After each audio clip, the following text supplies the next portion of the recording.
Welcome to the first ever episode of the Reckless Recover podcast. My name is Greyson Grimes. Many of you guys who follow me on Instagram have seen these clips come from the podcast rooms. You've probably seen a lot of teasers for episodes coming out, and there has been a reason for the delay of these full episodes coming out. Number one is because of this episode. When I was in the middle of filming a lot of these podcast episodes, my really close friend DC and I were doing interviews and inviting our friends and coworkers and people who share the same convictions that we do. We created a lot of podcasts, and I filmed this podcast with my best friend DC 1 month before he unfortunately passed away. Two things I want to be known about this episode. Number one is I hope that if you are engaging with his content, I hope that you're sharing it with people that you know that who might be suffering from addiction and mental health. I hope that you feel encouraged to share this because I know that what DC would have wanted was for one of his last recorded conversations to continue to help people in that demographic. DC dedicated his whole life to helping people. He helped thousands of addicts find recovery and find safe places to go to get help. I was one of those people. February 2nd of 2016, he intaked me into a residential detox program, and he saw my life worth living before I could. He gave me a message of hope. He shared with me his story and how he was able to get help for himself, and he helped save my life. The second thing I want you guys to take home is that I hope that the people out there who are in this industry, who are trying to help people, please remember to fill your own cup. Please remember to keep pouring into yourself as you are pouring out to others. It is absolutely essential to take care of yourself. We cannot save everyone. And it's important that we understand that, and we can't be effective in helping others if we don't take care of ourselves. So I hope you enjoy this podcast. I hope you stick around. Please feel free to subscribe, to share this with your friends and engage with us. We're going to share our main goal is to keep redemption relevant. And we want to show that it's possible for people to get a life worth living, just like DC showed me. Thank you. Everyone, welcome back to the Reckless Recover. This podcast is meant to be an opportunity for guests to come on and share their experience, strength, and hope, show stories that other addicts and alcoholics can relate to, and most importantly, be a resource for you and for maybe a family member. A lot of people reach out for help for the people they love because they don't have an answer. They don't have the pathway to find that solution for them. And especially having a place where you can relate. Our stories might not be exactly like yours, but if you listen closely, I'm sure you'll hear so many references of what's going on in your life. And by the way, everyone, this is DC Hollenbach. DC has been in the industry for a long time. He is a really close friend of mine. We've worked together for years, and he actually was the admissions coordinator for when I got brought into treatment 9 years ago. He has so much clinical experience. He's got so much field experience working with addicts in the streets to trap houses, hospitals, helping them get on board with seeing a potential life for them after addiction. He's got so much knowledge and experience. We're super happy to have him today on the podcast. What is the most common struggle that you're seeing coming into detox these days? What's the most common advent? What does that look like? Kind of like you said, I've been doing this for about a decade, a little bit longer. A big part of my job is helping navigate all the obstacles that the individual puts up in between getting help and where they're stuck, right? Whether that be work's more important, relationships, finances, whatever the case is, that's where I come in. I like solving puzzles and I love a challenge. When that addict or alcoholic is putting up these I must, I need, I have to have, I'm the one that kind of helps litigate and navigate how they're actually kind of creating some of this stuff against them and allowing opportunity for them to come in, get better, and restabilize their life. Like take that moment, take that pause. And if we focus on this aspect, these other things will naturally start falling together. That's also when I start pulling family members and friends in to help support and alleviate some of those concerns. Because a lot of these friends and family, they just aren't aware that if we sit down and focus as a team on the problem at hand, right? We're going to be able to help navigate that loved one to success as a team compared to just someone wanting to come in and try to knock it all out and do like their version of our recommendations, right? I couldn't tell you how many times I've seen successful outcomes when mom's on board, dad's on board, Yep. boyfriend or girlfriend's on board, 100%. and we have this strategy when we go in and we're like, okay, don't worry about rent.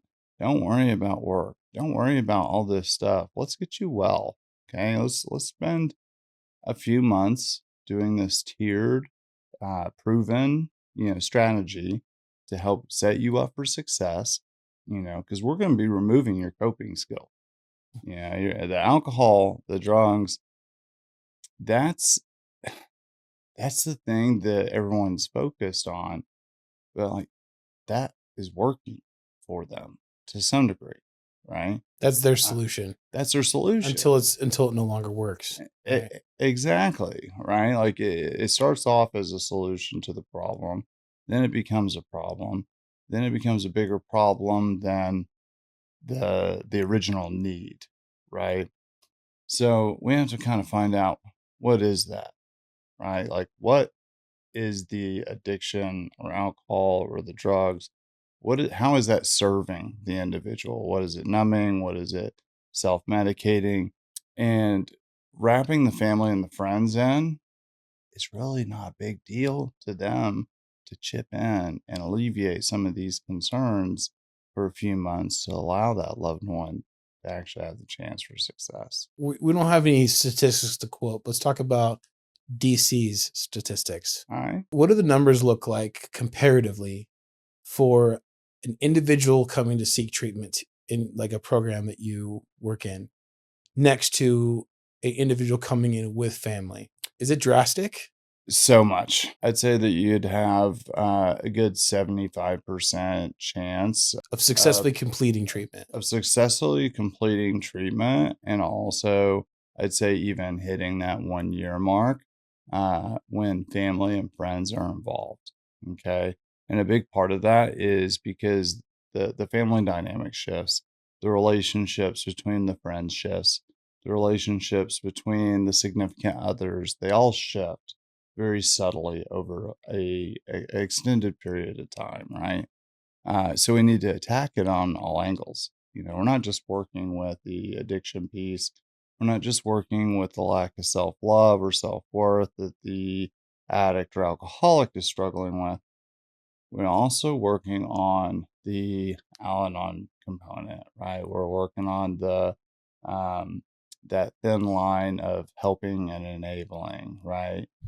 We're creating a new dynamic that's healthy for the individual that we're helping to step back into gradually and be set up for success and not fall back into old patterns because it's so easy for them to do. And what is evidence-based treatment? What does that mean when a listener might be looking on a website for a treatment program or looking for an inpatient or outpatient? When they say evidence-based treatment, what does that mean exactly? I'm a really good example of what evidence based treatment looks like. For a decade, I was given the same treatment plan. Go to detox, go to residential, go to PHP, IOP, outpatient, transitional living, do all this stuff, go to meetings, 90 and 90, like the Yeah, typical stuff same. that you see, Mhm. right? Never wanted to do it. I did bits and pieces. I do detox, but I wouldn't do res. I do residential, but no outpatient. I do sober living, but not this. I do steps 1, 2, 3, half of 4, half of 5. 12 and 13. Yeah, Yeah, yeah, like yeah. I was never willing to do the whole thing, right? The one and only time I ever did all of it, I almost did it sarcastically. Yeah, I put a You big told me smile on about my that. Yeah, face. you told me about that. Yep. Yeah, and, like, because I was in such a dark place that I was like, "F it." What do I have to lose? I will do this so sarcastically. I'll go against every instinct in me and take contrary action, like they talk about, and I'll just do every bit of it. I'm gonna prove them wrong. I was almost pissed when I picked up my 1-year chip and I had stability, I had money, I had self-sufficiency, I had friends, I had my family. I had this life that was so drastically different than what I had before. It was almost a heavy blow because it was me keeping myself safe. We think that we want to rely on our own thinking to advance in life, right? Like we can outsmart these problems. And alcoholism and addiction was something that I could not outsmart. I was able to outsmart my way through many problems in life, in school, military, in my addiction. Could not outsmart myself Mm. in this alcoholic mind. Evidence-based treatment, I went through the process, I got well. So it kind of leads me to a really great segment here because those of you listening out there, that's the whole reason why this podcast is called The Reckless Recover. Reckless means to do something without thinking, right? And so in my experience, a lot like DC's is that when I was able to obtain long-term sobriety because I was able to start doing things differently that I would not typically do against all of my inner thought, inner dialogue, and against all of my personal beliefs, I said to myself, this is not going to work for me. It works for you, cool, but it's not going to work for me until I learned that I had to literally throw myself into service of others. I had to throw myself into complying with the treatment program rules, right? I literally had to do it against all of my inner dialogue. And that to me is what doing recovery, like a participating in recovery, I have to be reckless. I have to do things without thinking. And later down the road, I realized that, like you said, I was wrong. All of my ideas led me to one place: alone, miserable, discontent, and on the edge of clinging to life, right? And so, those of you out there who've been through that cycle, there's only one ingredient in there that's probably missing. It starts with one thing, which is you have to be willing to admit defeat and try things differently. And that's why I love having people in my life like DC. DC's the kind of man who's got character. He has charisma. He's passionate. And you know what? I love how you talk to clients, and patients in treatment, because we've been working in treatment a lot together. We've even helped patients from your level of care to, where I work. And I love how you communicate and talk to clients. You talk to them like they're human beings. And that's super important. You talk to them at their level. You don't talk over them. You don't talk to them in a condescending way. You don't talk to them like they're children. You talk to them like you are right there with them, as if you just walked off the street with them. And you bring this experience that I love, because DC and I have a totally different story. Speaking of that, what was your life like the week before you got sober? The last week you were on a run and you were loaded. What did that look like? To kind of give context to that, so I got sober 9/23/2014. I went to jail and did a small prison sentence in 2006 for forgery, fraud, a couple other misdemeanors. Um, and that was a line that I was never willing to cross again. Okay. And I didn't. I didn't cross that line again until September of 2014. The week leading up, I was working as an electrician. I was absolutely miserable. I had lost myself back to pain pills, heavy, heavy abuse. And I just felt so defeated and alone because I had developed about 9 months of, like clean time Like I was drinking casually, I was doing that half program of going to meetings, NA, but considering alcohol being different and all of this stuff, I hit a bottom that I hadn't experienced before. And it wasn't losing anything or anyone, it was losing myself. So I crossed that line, and I committed some fraud. And I did it in a manner to accumulate a certain amount of money, to collect a certain amount of substance that would ensure that I would not wake up on 9/22/2014. But I did. And I remember staring at a mirror, and I was a heavy IV user of opiates, and I had blown out just every vein in my body. And I'm staring at a mirror. I have a belt around my neck, and I'm trying to hit my jugular. And I don't recognize myself anymore. I was like, I'm bleeding all over the place. I'm like, who am I? Like I had no idea how far I had fallen until about 6 months later when I returned home. So basically, that day, I reached out and did what every addict does, try to dictate my own treatment. So I call up the sober living. I'm like, hey, I want to come in, I have insurance, I'll pay, whatever. And they're like, is this the DC that was sneaking girls in the last time? And I'm like, yeah, I did. Same guy. Things don't change. And they're like, how much time do you have sober? I was like, none. I'm like, well, you're not coming here. They're like, we're going to send you out to California. You're going to go to this treatment program. Then you can come back. So I made that call to my parents. That was super disappointing because they had this 9 months of peace where they saw on the outside that I was doing better. And I had to call and let them know that the police would probably be in contact with them soon, about some stuff that I had done, that I was flying out to California to give treatment one last shot. And that was a very sad, very quiet car ride that morning on my way to treatment.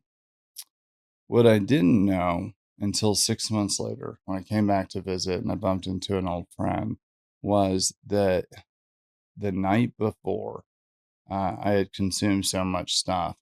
I had actually called a friend to come over and asked her to turn the water on the tub and leave. I was going to climb into the tub, and in case the overdose didn't work, I wanted to drown.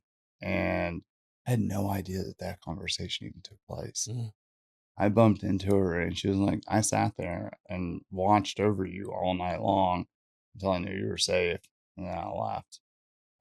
Then you just disappeared, Mm. and I surrendered completely, hopped on that plane, and I told my parents I don't expect to come back. I was like, I'm either gonna sink or swim. I'm gonna give everything I have to this. I am either going to be successful in this recovery venture, or I'm gonna be pushing a shopping cart in Santa Ana, or I'm gonna die. I don't see another way. So that's what it looked like leading up to me hopping on a plane, coming out here and getting help.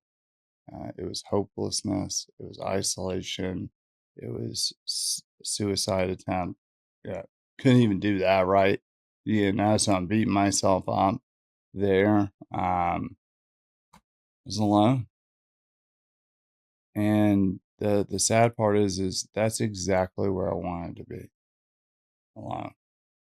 I was more comfortable in that suffering than anywhere else. But it was also what I wanted out of so badly. It's like this tug of war. And that's what suffering, I've learned, is. There's a big difference between pain and suffering. Pain is the event. Okay? Pain is the event that happened to me as a child, that happened to me in the military, it happened to me in relationships. These are events. Suffering is my reaction to that event, or how I internalize it and where I kind of meet it, Mm, right? yeah. So that's the tearing apart. And that's where I like to live, was within the repeating painful event, you know. But that was it. I was in a state of suffering for about a week that led up to me reaching out and asking for help. Something that was on my mind this week on TikTok. I have my music page, right? And I had posted this video of me singing the song that I was working on. And, some of my videos have high engagement, some of them do better than others. But this one particular video, this girl had commented on my video saying, I really relate to this, right? And I didn't really think anything of it. It was just some random follower commenting on my post. Well, I recorded the song and then I put out kind of a demo of it. And somehow she came up on my feed and it was her sister talking about how her sister had passed away. And come to find out it was that follower who had commented on my video saying that she related to the video. And anyone who knows me in music, I write a lot of sad songs, right? A lot of my songs come from a place of vulnerability and transparency on depression and suicide awareness and stuff like that. And so I found out that she had been following me, and then I went to her page and I found her story. She was a 17 years old, and she was living in New Zealand, and she had watched a couple of my videos. She had told her friends she found my music. She really loved the music. And I guess while I was actually in the studio recording the music is when she had taken her own life, and found out her name was Portia. And I made a post kind of honoring her and talking about the things that her and I both had struggled with. Unfortunately, the darkness she was facing was too much, and that was her choice, and it's so tragic. And so I renamed the song from what I had originally named it to naming it after her. So the song's called Portia. 'Cause heaven can't let us all in.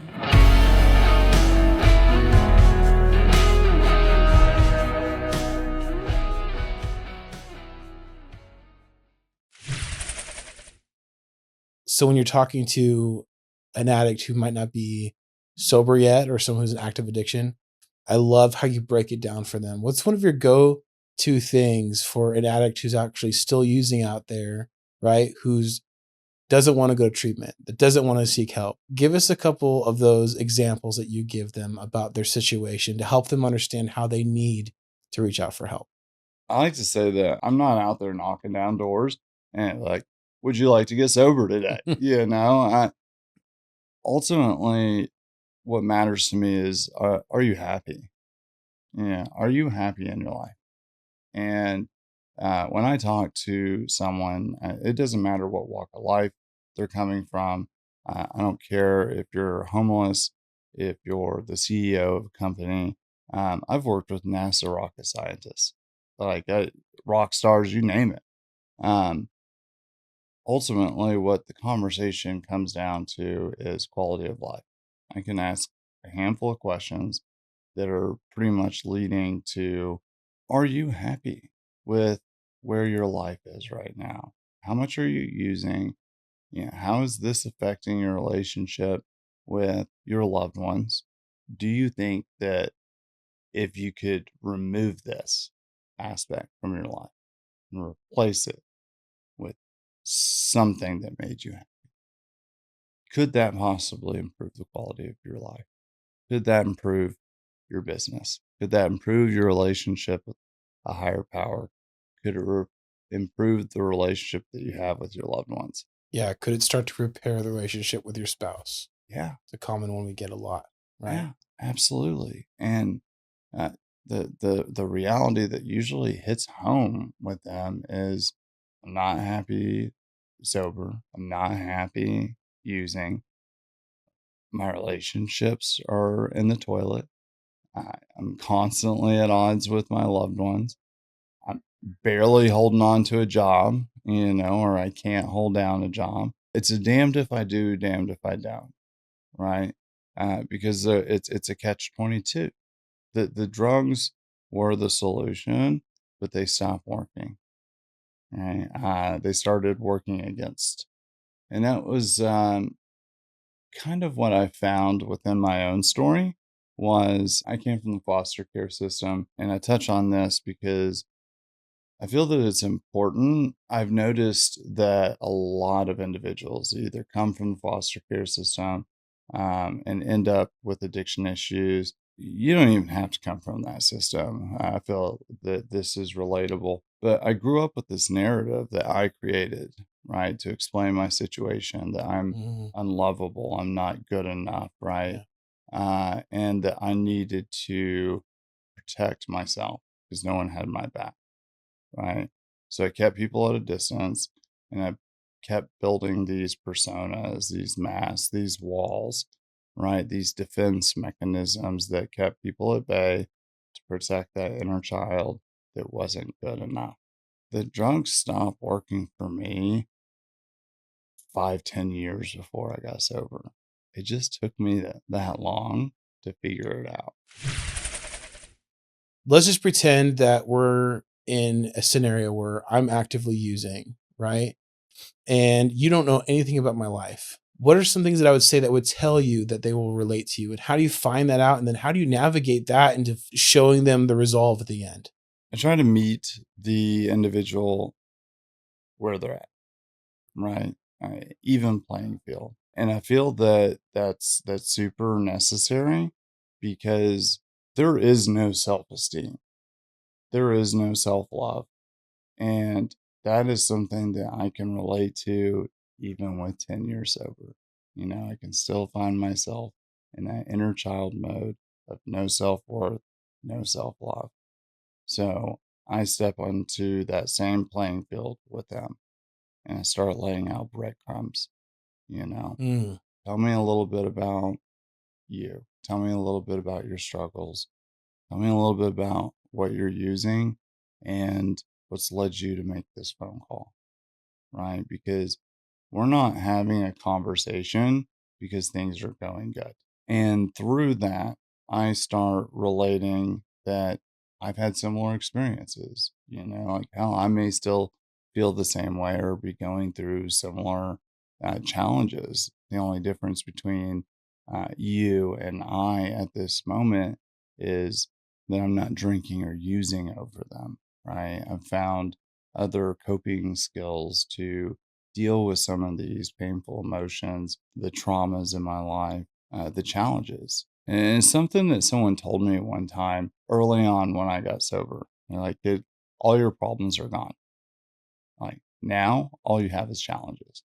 Because problems, you can't do anything about a problem. But a challenge, you can overcome, right? You can find a way of navigating obstacles and challenges in your life. That's where I try to meet the clients at. That's where I try to meet the clients' families at is here's our challenge. How do we get on Do you that level? avoid the word problem too on these in these conversations? Do you avoid the actual word you have a problem or this Oh, is the problem? Because oh yeah. that's something I noticed that completely identify with people in that demographic that you're talking about. When they hear that I'm a problem, it just co-signs their personal beliefs about themselves, right? They say, because when mom and dad or brother and sister, why can't you just get this right? Why can't you see that we love you? Can't you see that we want to help you? Right. So my inner conversation is I'm the issue. I'm a problem. I'm an issue. So I love that you address that because when talking with people, especially friends of addicts, say, hey, we see that you're like struggling. We see that you're in pain right now. That's not saying they're a problem because they aren't a problem. They are drowning. And for most addicts in active addiction, they don't see it that way. I'm just doing my thing. I'm just doing the next thing, next thing, next thing, next thing, next high, next fix. So I love that you avoid words like that. Again, it just kind of goes to show how amazing you are at your role. Do you have any like crazy stories about clients trying to come into treatment? Tell me the craziest one you got. I'd say probably one of the more profound moments that I had with an admission coming into treatment. I had about a year and a half sober, maybe. I'd been working at admissions for about 9, 10 months or so. It may have been shortly after we had met. I brought in this girl that was, close to my age. We had similar drugs of choice, and I get a phone call. She's outside the detox. She won't give up her stuff. And I go over and I just sit with her. I'm putting any pressure on her because what I've found through personal experience and professional experience is it's so easy when you're close to the problem or the challenge, right? That we step into shaming phrases, and we are on a seesaw trying to find some balance here, and the wrong word comes out, we're gone. We just lost them. So I go and I sit with her, and I can see the struggle. I can see that suffering that I mentioned earlier, right? She's in the middle of knowing what she needs to do, but suffering to surrender up control because she doesn't know what to expect. She knows what to expect if she leaves and goes and gets loaded, right? Misery, there's a saying that we're more comfortable in known hells than unknown heavens, right? But I can see it all over her. She's gripping her toolkit, and it has her dope in it, has her way of using it. She doesn't want to use it. She doesn't want to give it up. She's stuck.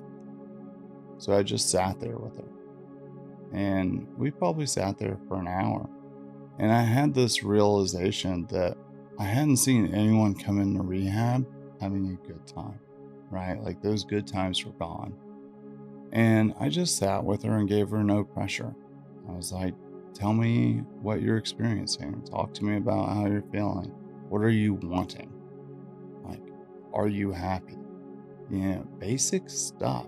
Tell me how you're feeling and how this struggle of letting go and how I can help you in any way alleviate some of that struggle from you. Whether it be my experience, let me relate to you, whatever I can do. I'll sit here and fight with you every single day if that's what it takes.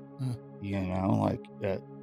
Let me let you know that you have support. Like, I'll come in here and fight every day with you because I will. I'll come in there and fight that demon in you, that monkey on your back, because you're not going to be able to handle it on your own. I can't, but we can. We sat there for an hour and a half. She gave me that bag of dope. She walked back into rehab. She has like 8 years. She's married. She's got kids now. I don't know if she remembers that conversation that we had. I do. Yeah. Yeah. Isn't those are the stories that stay with us the most? Because we have so many experiences with addicts prior to treatment. Their first week in the detox, their intake, right, in the detox. But when people stay and actually get it and they get a new life, happy, joyous, and free, those stories become more special because somehow my higher power said, I'm going to let you in on this part. I'm going to let you be able to witness this. And for addicts who are beyond human aid, and we get to be able to be a part of that journey, like you said, you and I both know you can't do this by yourself. Right. But I know that if we do this together, you got a chance. Give me that chance to do that. You know how I didn't have a lot of TV growing up, right? Yeah. I had the most triggering moment watching a movie, and you won't believe what movie it was. Lord of the Rings. I've never seen it. I didn't think it was that good. Sorry, guys. Didn't think it was that good. But Gollum, bro. That was fucking me, dude.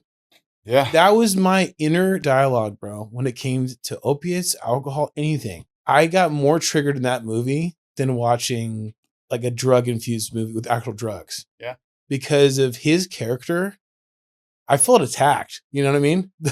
The way that the movie portrayed him and Frodo and Gollum and the older Hobbit or whatever. Uh-huh. I mean, that's our world we live in. Yeah. You know what I'm saying? Except for the world that I try to pursue is, you know, the other side of that, right? Him going without it. So DC, tell me about your program, Pacific Sands Recovery. Detox residential, right? In Orange County, California. Tell us about it. So in 2016, a buddy of mine and I started a sober living community for men. And our goal was very simple. Let's create community. Let's create a safe environment. Let's create structure, accountability, and let's try to help set these guys up for success in life during that transitional stage that we see most people stumble through, right? That's when they are released from treatment centers and they're just doing the sober living thing. And that's what we started with in 2015 and grew into what we wanted to grow into, which is that crucial beginning stage of detox and residential treatment. We're completely raw, the most challenging of times. So we created a very home-like environment, 6 beds, 4 private rooms, 1 shared room, very heavy on the medical side, very heavy on the clinical side. You know, we started out with a vision of having a certain type of program that focused on clinical excellence. And for 6 patients, we have 3 doctors. So we have our medical director, a secondary doctor, and a psychiatric nurse practitioner. And then, of course, nursing, right? But on the clinical side, we have an LMFT who's getting his PsyD right now. He has a background in child abuse, child neglect, psychodrama, psychotherapy, DBT trained, and I love that. Super compassionate guy. We have a secondary therapist. And then we have 3 KDACs, 2 KDAC 2s and a KDAC 1. One of them is our admissions and clinical outreach rep. He's actually a case Amazing manager. guy. Yeah. Yeah. Yeah. Tommy, he's Yeah. phenomenal. We're super lucky to have him. So if you're calling in, you're either talking to him or myself, Yeah. right? And we're in the trenches. So, you know, we're that first stage where we're helping families navigate those obstacles, get them in, help them get comfortable, make sure that they're medically stable and comfortable, and pretty much figure out what's going to set them up for success because everyone comes in from different walks of life, different struggles, and just different risks. One of my favorite things about your program is that you guys have this adaptability of clinical, medical, and comfort where you could have anyone from the streets of Seattle admitting, right? Mhm. Or like high profile Yeah. clients as well, because you have private rooms. And I love how you guys are so open and so kind to the LGBTQ community as well. You've got great clinical. I've referred clients to you. Just for the listeners out there, we both have worked with hundreds, possibly even thousands of programs across the country. DC and Pacific Sands is one of the only programs I'd refer a family member to because I know for a fact they'd be met at the door with compassion, understanding, and direction, and they would leave the door with a plan, right? And I love how you guys keep in touch with your patients as well after the fact too, checking in. So I love that. You guys are awesome. And I really appreciate that. And the reason why we do what we do is because we're passionate about helping people come from hell and step into a place of safety where people are understanding and providing support and going to battle for them. You know, you asked about cases. I had one that I worked on that did an intervention on this past year. Took a year to get this young lady in the door. Oh yeah. And when she finally showed up, she walked in the door, overdosed. Oh, Immediately. We Narcaned her, brought her back to life. She overdosed again. We already had the ambulance on the way. I'm in the parking lot, down the street, talking to the family, watching the truck go by, not making the connection yet. She overdosed 3 times. Had her family got stalled in traffic on the 405 just a few more minutes, she would have died. Mm, Okay. That was another one of those cases where we both shared a very similar history of being adopted, not feeling good enough. I mean, so many commonalities that I had to get on the phone with her every single day. And I was like, I'll fight with you every single day. I'll come down there. I brought Gunner, my big old dog. He'd hop up and squish her on the bed. yeah, and yeah, like we made a real connection because that's what we're about. We are about connecting with each and every individual client that we treat and finding out like what's going on with you. How did we get here? And let's get to know you, and let's get to know what's led you down this path, and let's find out how we set you up for success prior to leaving our care. Because addiction, alcoholism, a lot of it stems from self medicating due to early childhood trauma, abuse, neglect, lack of self worth, mental health issues, primary mental health issues, disordered eating, you name it. And especially in the world that we're living in today, there's so many things going on social media that are impacting yeah, both in a positive way, but also in a negative way, yeah. right? So we take a lot of pride in the individual quality of care that we deliver to every patient. I will do everything I can to work with the families. I'll straight up go up to someone's house and be like, "Hey, your girlfriend packed a bag, and I'm here to pick you up. Get in my fucking car. We're going." And I'll be like, "Oh, okay." Yeah. Yeah, like if they need the softer approach, I'll give them the softer approach. If they need the marine, they're gonna get the saw gunner. I'm gonna go in there and I'm gonna drag them out, and I will go to whatever depths that they need me to go to drag them out. And that's something that I take a lot of pride in.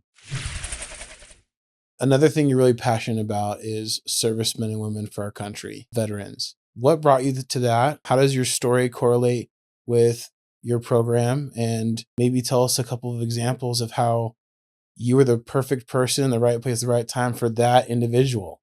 Oh, I love that. Yeah, I'm proud to be a veteran. I joined the Marine Corps fresh out of high school. I went to Parris Island before there was a war. The first shots were fired 2 weeks before I graduated Parris Island, but we knew what was going on. We knew what we were preparing for. I have a soft spot for working with veterans, first responders, police officers. They see a different type of trauma and experience a different type of life than your average civilian does. And sometimes the only person that can break through is someone that's been there. Nothing makes me happier when I walk into my facility and I see a Marine Corps blanket draped across the bed, Yeah. because like if a clinician has a problem with them, I can go in there and be like, Marine, it's time to like sit down, shut up, and listen, and engage. And I can bring out that side and redirect them in a way that your average person just cannot. Your average clinician just cannot. They receive it differently. It's like you're speaking their language, right? Exactly. And that it's a beautiful camaraderie that I get to share a band of brothers with. So there's so many great pros and cons from that military training that we receive that just needs to be redirected slightly. That can be huge assets to them in their recovery.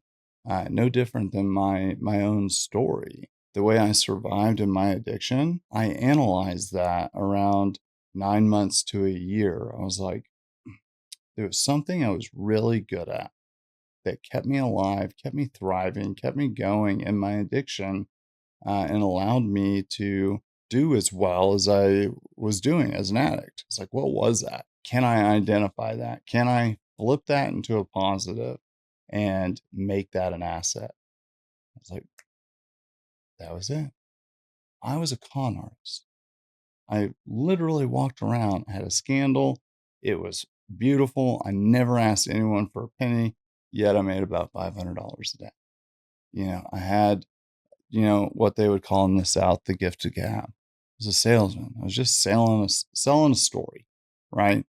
Then I realized, man, I could probably help people with my own story of finally getting it Yeah. after 10 years of not listening and trying to do it the hard way, finally surrendering and giving in and doing it the right way, the recommended way. I could sell my story. I can sell hope. I can bring experience to the table. I can bring relatability to the table. That's how I flip the negative thing that allowed me to thrive in my addiction into a positive thing that allows me to thrive in helping others. What was your childhood like before adoption? Yeah, I was born into a pretty chaotic family. Single mother.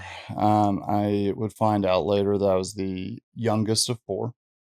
So I have three half siblings. I was taken away by the Department of Children's Services multiple times. A lot of it was for abuse, neglect. I was found on the side of the highway in the middle of the night.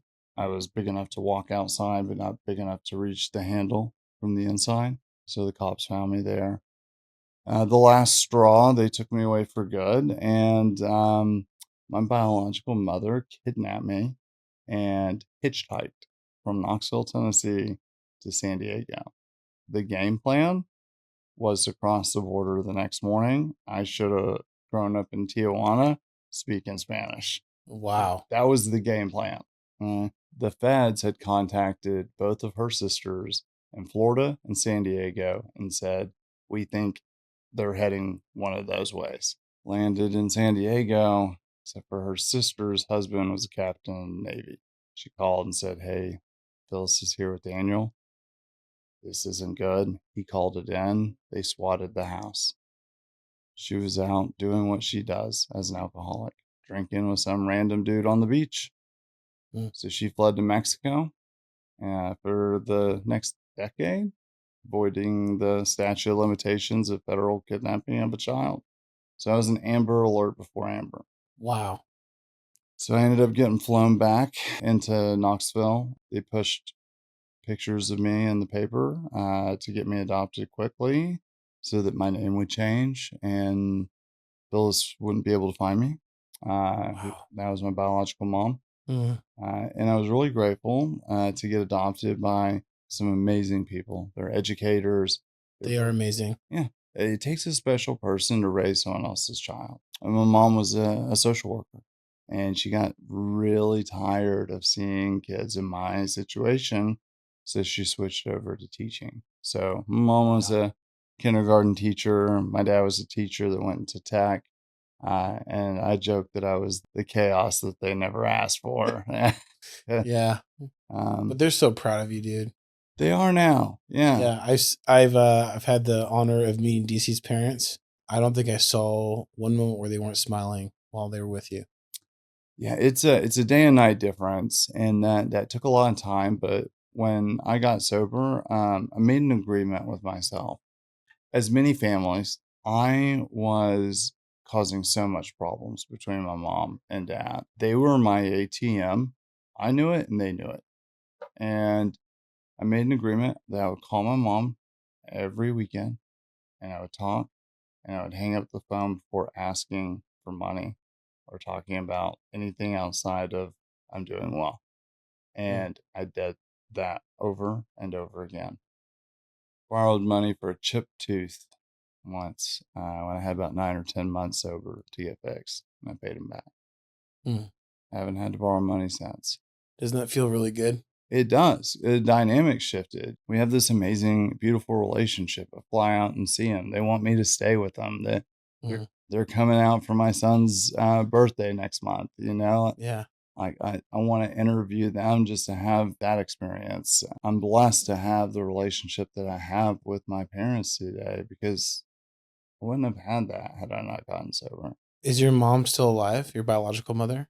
Yes, she is. Do you speak to her? I don't. So I made that decision when I got sober. I got to know her a little bit prior to coming out here and getting sober. And I had to make the decision that having her in my life just wasn't healthy. Mm, Never was. I wanted it to be. It was just one of those things that I had to let go of some of the things I couldn't change. And to protect myself, I cut her out.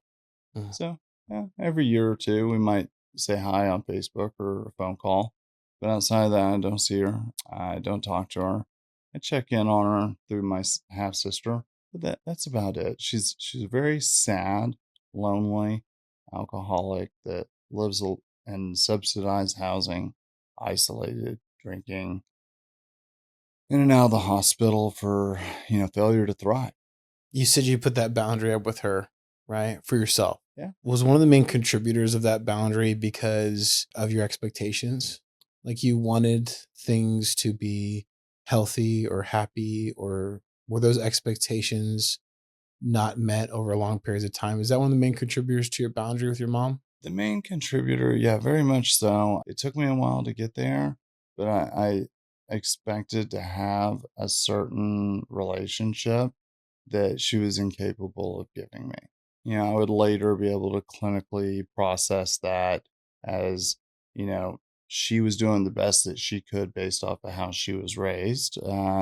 And she had a rough upbringing. So if that's the case, then do you believe that sobriety broke that cycle for you? It broke that cycle for me, and I want to break that cycle generationally for my family. Luckily, due to that, I've been able to help family members, both on the Mhm. biological side and on the adopted side. And I'm dedicated to breaking that generational curse of addiction and trauma. It can very much be passed down, and I'm stopping that. I'm setting a different example for my son. I'm setting a different example for my family. Mhm. That's awesome. Have you ever met your dad? Do you know who your dad is? I did. Yeah, I met him in high school. I found him, ironically, and So one, you searched for him. yeah, Okay. yeah, underwhelmed to say the least. Met him again after the Marines, drunk downtown Knoxville. He gave me a ride home, and he said something to me that I'll never forget. And that was, I was really proud to hear that my son became a Marine. Wasn't surprised to see that he was an alcoholic. And Wow. I was like, damn. Yeah, he ended up passing away of cancer in 2012.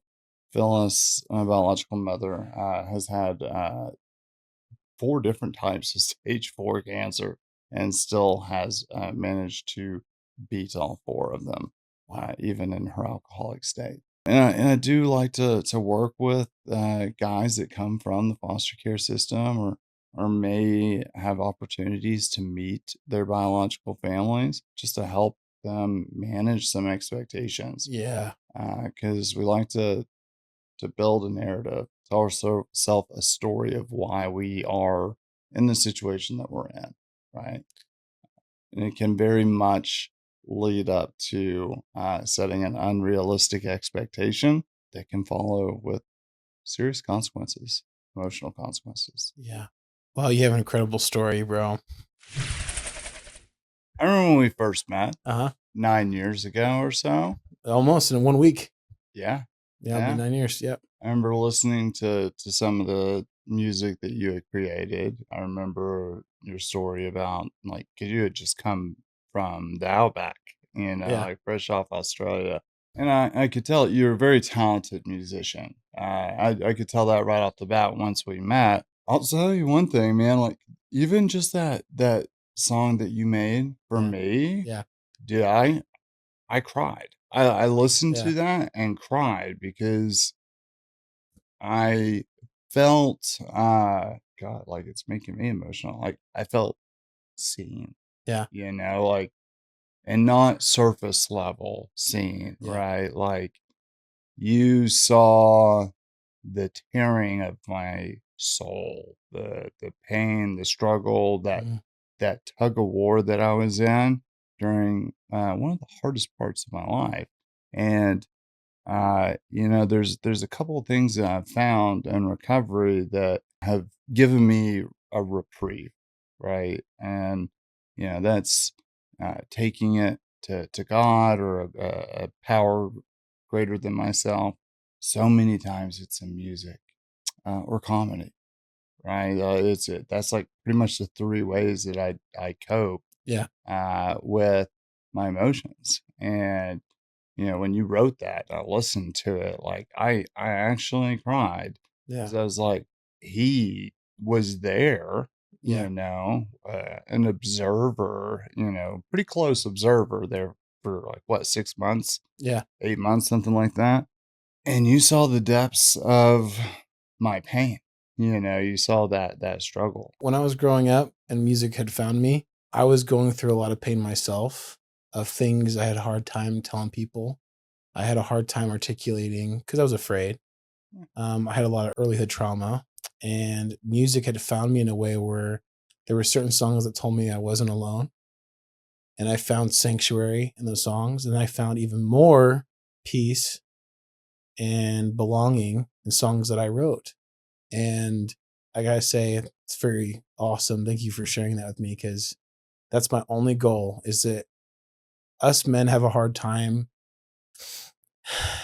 taking our bro talks to a deeper level, right? Because vulnerability is not a weakness, but it's perceived first as that a lot of the time for us men. And so I'm so grateful that when you got the song, you could hear me relating to you and letting you know I was with you through every moment. And I am glad you came out the other side of it being healthy and happy, man. Yeah, no, I appreciated it because so many people are self-absorbed. I mean, it's just the nature of human beings. That we're the center of our own universe, right? Yeah. Everything revolves around me. It's very much the alcoholism as well, right?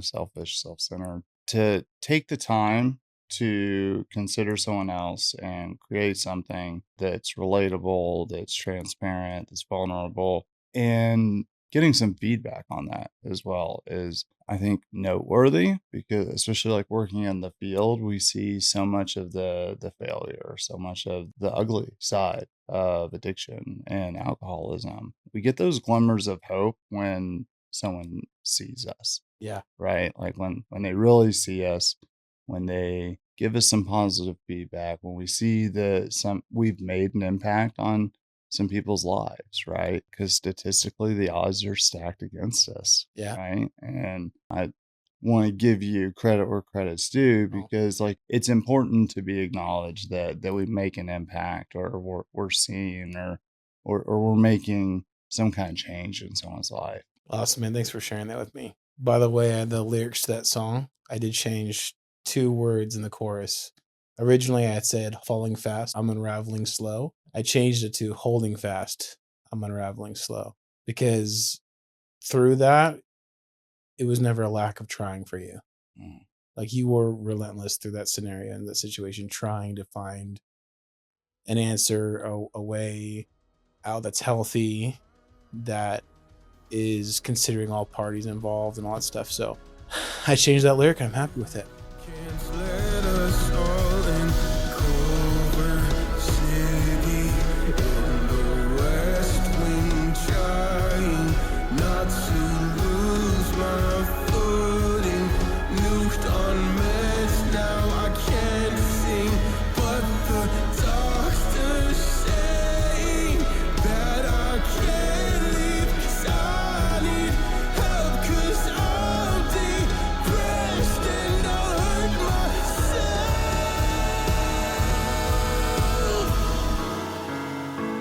But just don't let them find out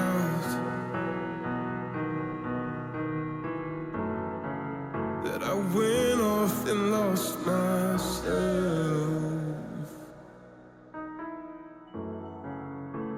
But let them all know that I got some help.